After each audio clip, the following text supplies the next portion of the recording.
আজানের সময় আকাশের দিকে তাকিয়ে একটি দোয়া পড়ুন, সাথে সাথে ফল পাবেন।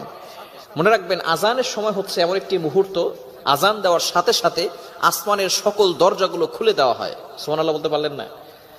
এই আসমানের যতগুলো দরজা আছে, আজান দেওয়ার সাথে সাথে সমস্ত দরজাগুলো খুলে দেওয়া হয়। শুধু তাই নয়, আজানের আওয়াজ শয়তান সহ্য করতে পারে না।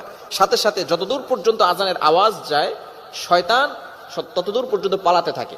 আর কুকুর বলেন বিভিন্ন প্রাণী শয়তানদেরকে দেখতে পারে, যার কারণে দেখবেন আজানের সময় কুকুরগুলো আওয়াজ করা শুরু করে, ঘেউ ঘেউ আওয়াজ করা শুরু করে, তো কেননা তারা শয়তানকে দেখতে পারে, শয়তান তখন পালাতে থাকে।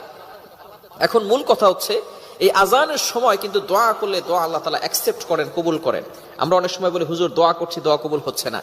এই সময়টা চমৎকার একটি আমল আপনি করতে পারেন। যদি এই আমলটা করতে পারেন, আল্লাহ তাআলা অবশ্যই আপনাকে ফলাফল দিয়ে দিবেন। মনে রাখবেন, আমরা অনেক গুনাহের কাজ করে থাকি, বিশেষ করে এই সময়টা। হাদিসের ভিতরে এসেছে, তিরমিজি শরীফের হাদিস, আদ-দুআ